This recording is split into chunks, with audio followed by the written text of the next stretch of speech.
Apocalypse 19, je vais lire le verset 7 et 8. Réjouissons-nous, soyons dans l'allégresse et donnons-lui gloire, car les noces de l'agneau sont venues, son épouse s'est préparée, et il lui a été donné de se vêtir d'un fin lin, éclatant, pur, car le fin lin, ce sont les œuvres justes des saints. Le fin lin, ce sont les œuvres justes des disciples de Christ, parce que les saints, ce sont les disciples de Christ. Le fin lin, les œuvres justes des saints. Premièrement, on nous a parlé des lins purs. Nous avions dit que le lin pur, c'est le lin qui ne contient aucun autre fil.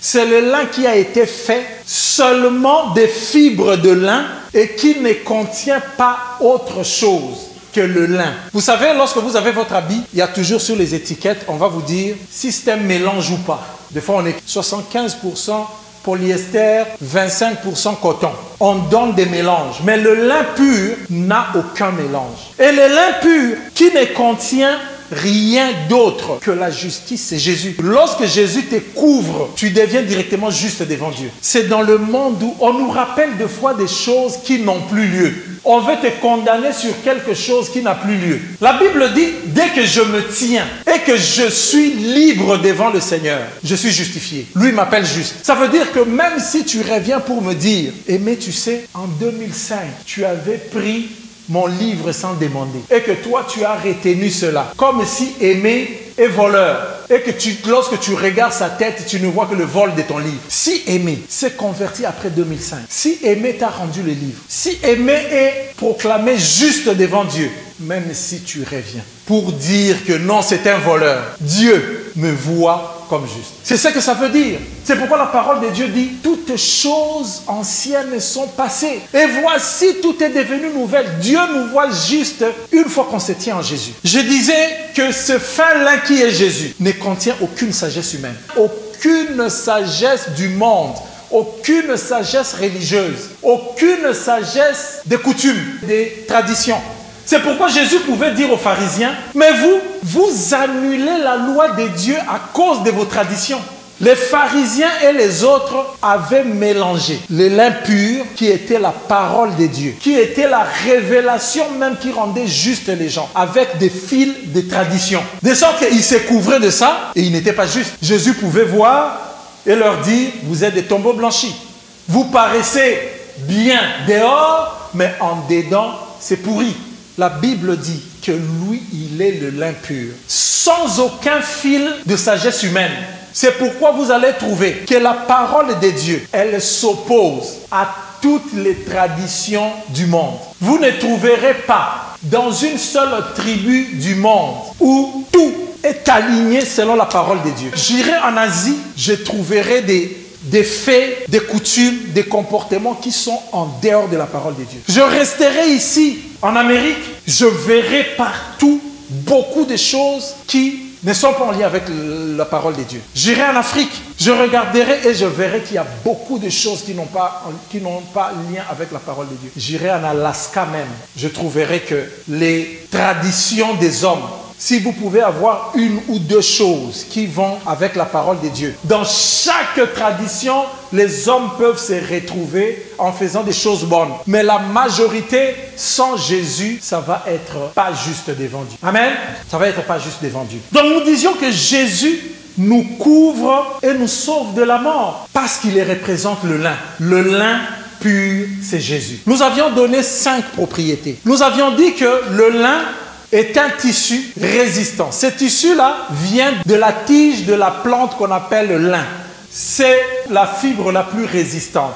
2, comme tu dis, c'était thermorégulateur. Ça veut dire qu'avec le lin, en hiver, lorsqu'il fait froid, ça te garde chaud. En été, lorsqu'il fait chaud, ça aère, ça fait passer l'air. Nous avions aussi dit que le lin est absorbant. Ça veut dire que tu peux avoir 20% de l'humidité qui est pris dans les tissus. Si tu prends un autre tissu, tu prends ton jean, tu mets là, tu prends le lin, tu mets là, l'étoffe de lin, tu appliques dessus la même teneur d'humidité, 20%, ton lin paraîtra encore sec, alors que ton jean paraîtra complètement mouillé. Nous avions dit encore que le lin est analergique. Les gens qui ont des problèmes de peau avec des autres tissus cherchaient du lin. Et nous avions dit finalement que le lin était écologique. Il était naturel. Il utilisait juste l'eau de la pluie. Donc le lin avait toutes ces propriétés-là.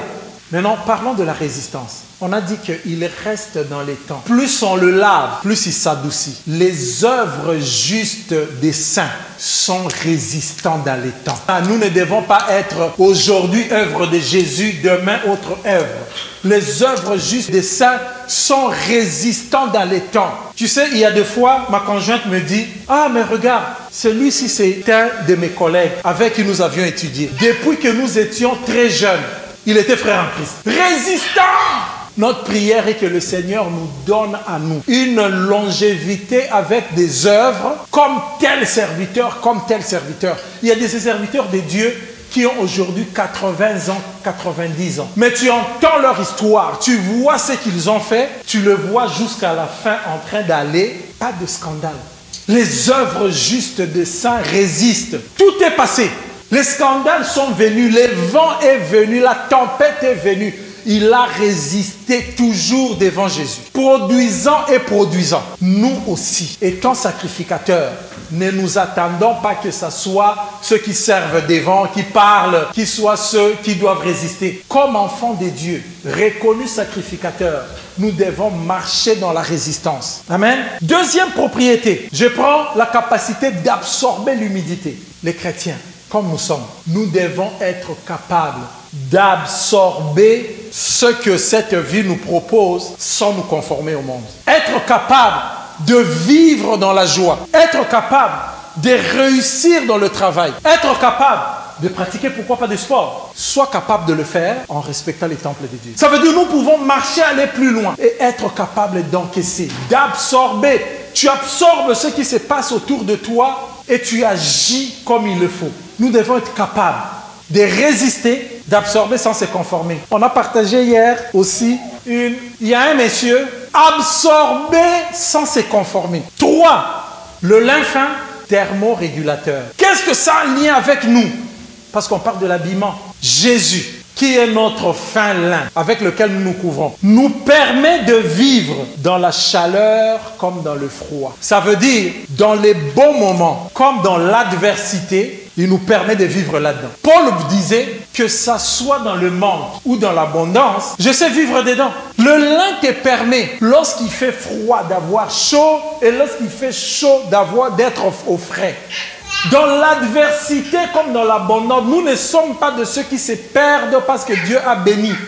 Parce que tout va bien, tu te perds. Le fin lin Jésus nous permet, dans l'adversité comme dans le bon, de vivre là-dedans. Comme le lin permet dans la chaleur et dans le froid. 4, nous avions dit, ça ne me donne pas l'allergie. Ça veut dire, nous sommes capables, comme ceux qui sont couverts par la justice de Jésus, de poursuivre l'excellence sans irritation. Nous ne devons pas rester sur des irritants.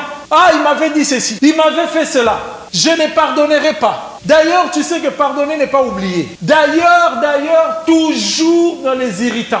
Mais ici, on dit le fin lin lorsqu'on a couvert, on est couvert. Jésus pouvait être le premier à dire à ces gens-là, je ne vous pardonne pas. Mais il leur a dit, Seigneur, pardonne-leur. Ils ne savent pas ce qu'ils font. Ça n'irrite pas. Si les autres peuvent nous irriter, mais que nous ne soyons pas retrouvés, habillés de Jésus en train d'irriter les autres. Parce que nous nous couvrons du lin pur Jésus. Et finalement, nous avions dit que le lin est écologique. Il demandait 10 fois moins d'eau que le coton. Qu'est-ce que ça signifie de notre côté? Écologique, ça veut dire pour nous, Christ est notre contentement. Il faut que nous apprenions à vivre dans le contentement. Même si je manque ceci, même si je manque cela, Christ est celui qui me suffit. Il y a même d'ailleurs une de la chanson de nos chansons, Christ seul me suffit. Christ nous suffit.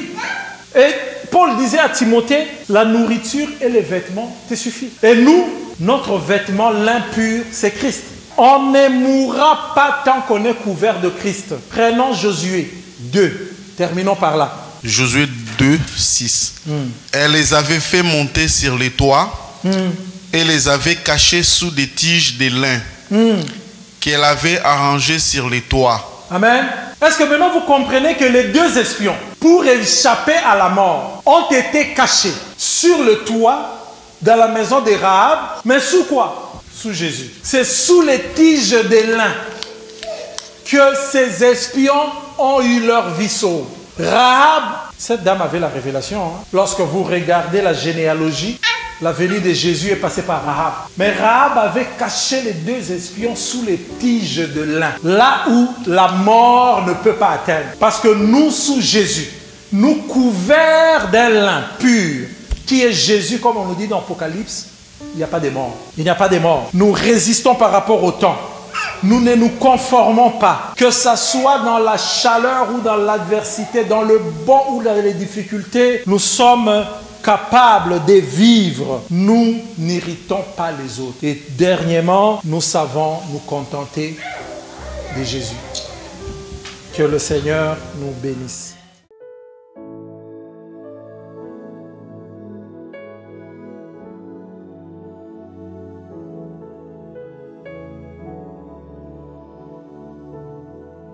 Nous ne pouvons rien faire sans toi, Saint-Esprit de Dieu.